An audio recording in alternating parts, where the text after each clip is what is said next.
Welcome back everyone to my Let's Play of Dragon Quest V. Last episode we just entered into the demon world and our mother Martha gave us the Sage's Stone. That'll be really useful because there's some pretty powerful enemies here in the Dark World. We'll be farming all the new enemies in the outside area here. So the first one here is the Bazuzu. So it makes me think of the Dragon Quest II again in Rome. Yeah, those the demons. They would cast the defeat spell. So, speaking of defeat, these Blizzard Hawks can also cast the defeat spell. They're also recruitable as a monster. So, they're not really all that great of a monster. They do get the defeat spell, but they have a really low level. They don't really have a really great equipment selection. One good thing they do go is heal us spell. So, this is basically what the Sage Stone does. So, and the sun has that spell as well. But overall, like I said, we're not going to grab that monster. We already have our party made up, so. As you can see, the human characters are more than enough to basically take you through the game.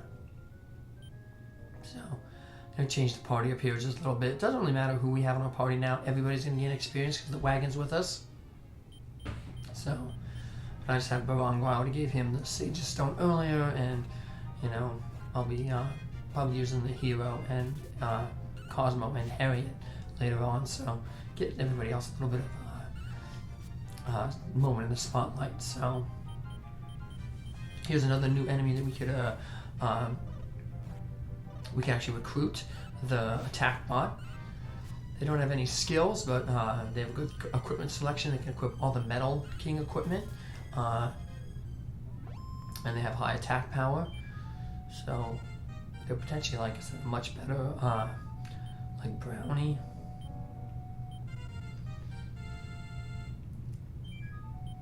And it looks like Sancho just gained his defeat spell, so he's maxed out all his spells.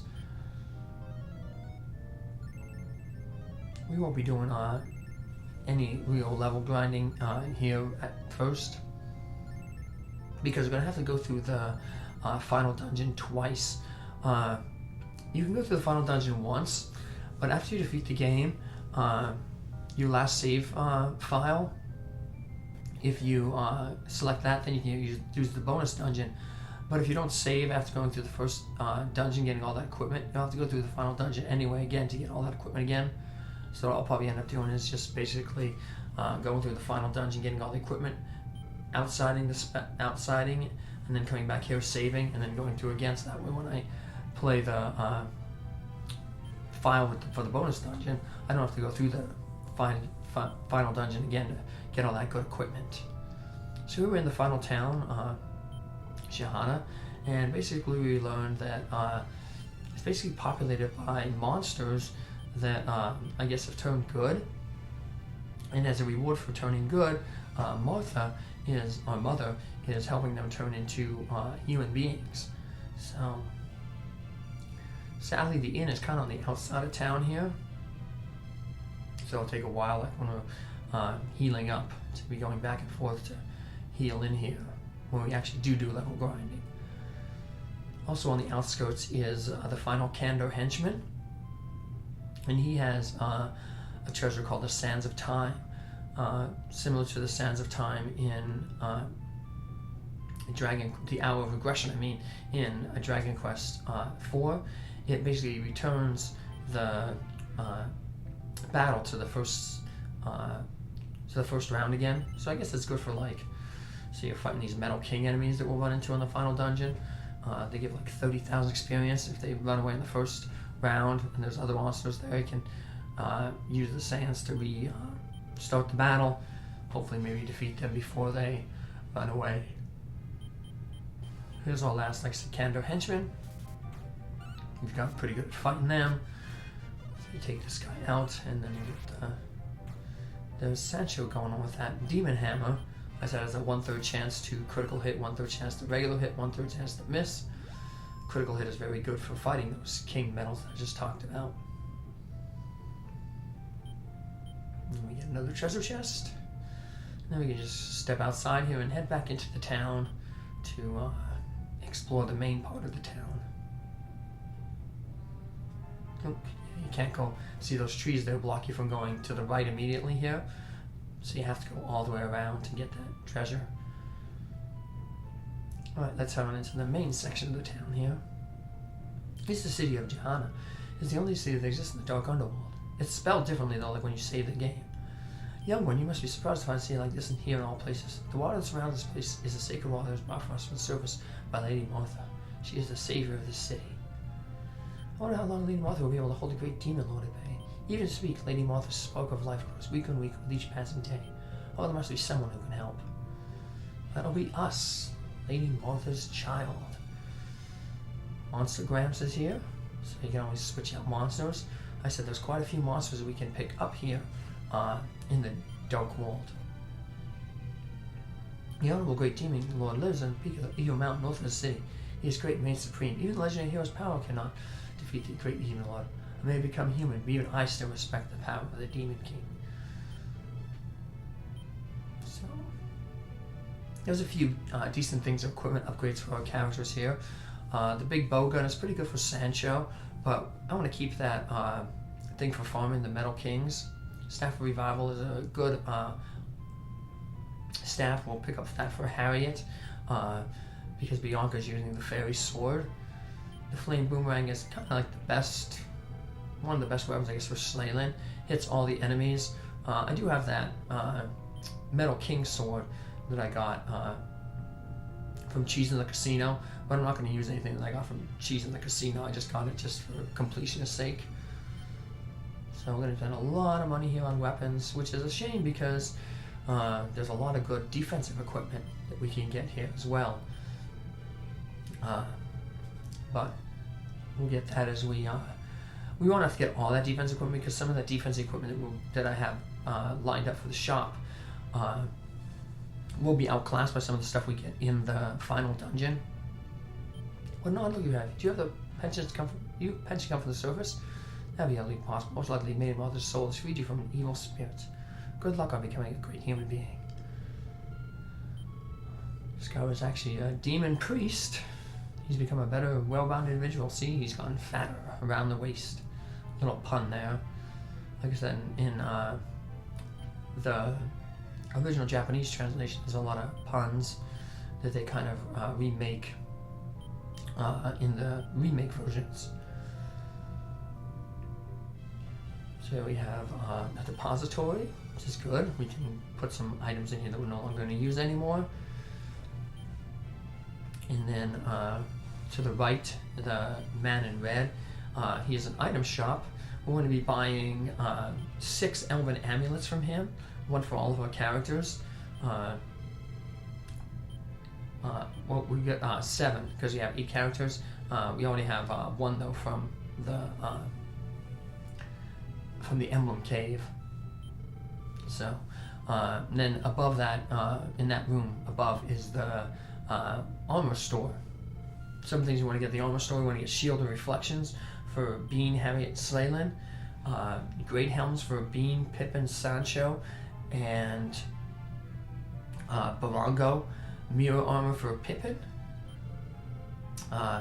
So basically, overall, all our shopping trip, we're going to need 227,000 gold. Now, selling old equipment, we can get 26,000. So overall, we'll need a little over 200,000, 201,000 gold. Like I said, we don't necessarily need to get all that because some of the equipment that we would buy here, if you wanted to buy it all, is going to be replaced eventually by stuff we'll find in the final dungeon. Like the Great Helm will be replaced by the Sun Crown for Bean in the final dungeon. But still, a lot of the stuff we will want to pick up. As you can see, we can't really afford anything right now. But between episodes, I'll sell a little bit of stuff and get a few things. I'll sell that equipment, see what money I have, and then equip my characters. So now that we've got this town in our return point. We can return here anytime, which means that we can head back to the light world here and grab those 3 rings back. Like I said, the only one that's really, really important is the life ring. Being will equip the Ring of Flames, but his Be Dragon spell by using the Staff of Dragons will do much more damage than the Ring of Flames will do. And Bianca has the Hat of Happiness, so she's recovering MP, so she can use better spells than the water spell that the Ring of Water uses, that she'll equip. As you can see, once you remove one of the rings, that little black portal is removed. It takes us into the demon world. But like I said, it doesn't matter because we have the return spell to take us to the demon world. So let's give out the rings to the people who use them. Being gets the... Oop, you don't want that. You want to equip the ring. So you're going to have to step away. I tried to equip it right there next to it. Made me put it back on. So let's take the ring back off again. I'll transfer the Sage's Stone around. We don't need, like I said, since we're putting Bianca, because she's so far behind in levels, we'll just keep her out of the active party for now. So here's the ring of water. And we'll just have to go back outside, because you can't use the outside spell here. Just head back outside, then use the return spell, and head back to Shahana to finish getting the bestiary of the monsters on the outside. Now the demon world is divided into 2 parts. There's going to be a bridge to the northeast of Shahana. Once you cross that, you're technically in the northern section, where there's some new type of enemies. So some enemies can only be found in the northern section. But I'll point them all out. So we get lucky though and get all the monsters that we need to get on the south here, in the south. So we don't have to waste time farming around. They just naturally appear. Another new enemy, the Great Dragon. This one can also be recruited into your party. Basically has every single one of the breath spells in the game. So the Fire Breath, the Blizzard Breath, the Flaming Breath, or the Violent Flames Breath, which is the strongest breath of all. Has a Sparkling Breath and that can kind of confuse enemies. They're really powerful too. Don't have a really good equipment selection, but they have a really high innate defense. So even though they can't like wear stuff like the Metal King gear, they still will have good defense and resistance, just being dragons. See, the attack boss hit pretty hard. Knocked out Barongo there, but Barongo has Cosmo's Revive spell. And that's 100% accurate, unlike the Vivify spell that Bean has. So it'll always revive the character. Or Vivify only has that 50% chance. And look at that dragon summon more help. That's good, that's just more experience and money for us. As you can see, money is pretty poor here. So we're getting that over 200,000 gold that we need to buy everything. It'll take a real long time. Of course, we'll get our levels really high, probably enough to take on the bonus level or the bonus dungeon. But here we come across that bridge. This bridge is the bridge that separates the southern half from the northern half. In the northern half, there's 3 enemies that we can't really run into in the south there. So we got these Infernus birds and these Gigantos enemies. They're kind of like the attack bot as well, where we can recruit them, and they have really high attack power and defense, but they don't gain a lot of levels. Their max level is actually 7, so it takes a while for them to level up. But even when you grab them at first, they have really high stats because they don't gain a lot of levels, so they can drop them in your party right away. But like I said, they're pretty rare. A lot of the monsters here that are really good, they have that 1 in 128 or 1 in 256 chance of being recruited. So unless you're using that trick to guarantee monsters to equip your to be recruited using that equipment glitch from Bean, you're probably not going to get most of these monsters. Unless, like I said, like you might get lucky if you're doing a lot of grinding to get those levels. Here's another enemy that can only be on the third enemy that can only be met in the north here, the Bazox enemy. Finish it off, and then the last is the King Tortragon. Both of the King Tortragon and the Bazox enemy here have really powerful defense. See what Pavango there, the Demon Claw has a special ability to envenom enemies. That way they'll take some poison damage after each round of combat. So it's like the opposite of the Mystic Armor that gives you hit points between rounds of combat. The envenom enemies will take damage, or even if you are envenomed, will take damage between rounds. So not only are we heading up this way to, get the monsters that we want to, but we also want to head into the Demon King's final lair.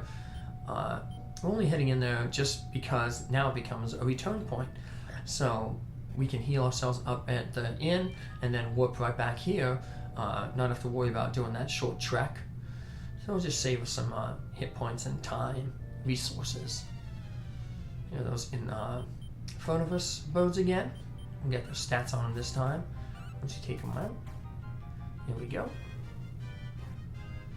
Used quite a few breath attacks.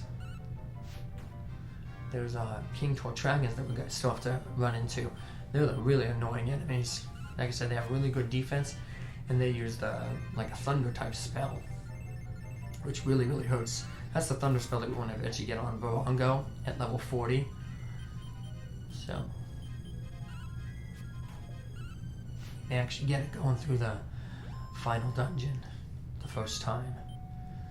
Because like I said, all the really good monsters are there, including those King Medals, which give you 30,000. So we're just going to try to run around here a little bit, farm that final enemy, the King Tortragon, which you'll see when we find it is a very annoying enemy. But at least this way we fill out our bestiary. The only enemies we'll have to encounter are the ones that we encounter inside the final dungeon and then the bonus dungeon.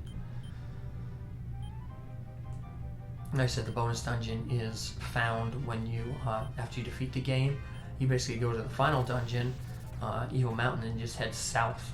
And you head straight south, and one of the swamp tiles there teleports you into the final dungeon.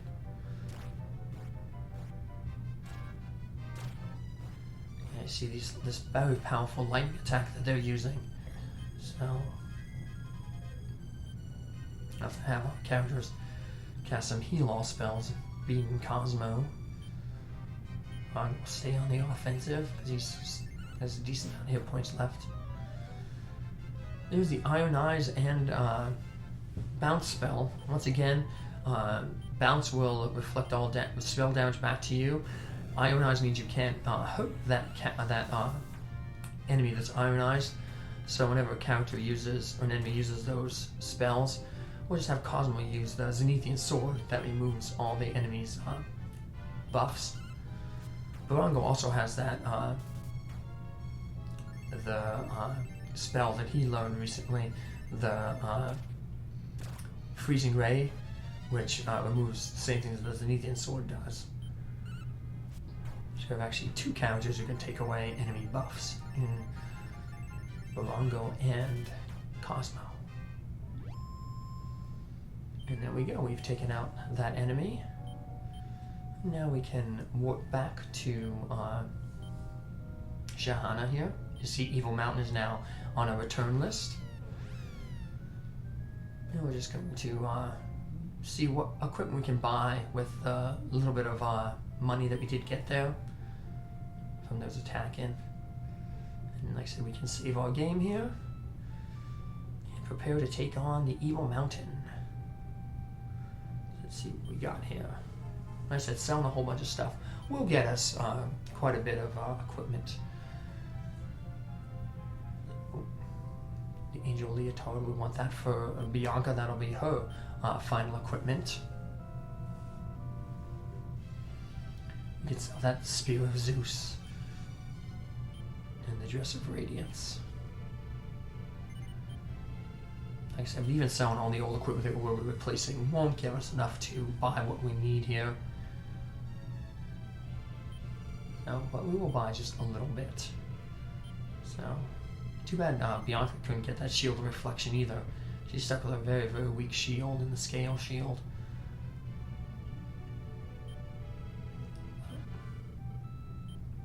Yeah, it's weird. She can't use it, but her daughter Harriet can. Usually, for the most part, the daughter and mother tend to share the same equipment set. We just have a little bit more, just a little bit lacking on enough to buy 2 element amulets. I try to sell some of those full moon O's. We won't need them anymore. But even selling them, we're not going to get enough. But we will sell some other characters' equipment. Like Pippin can sell some of his stuff.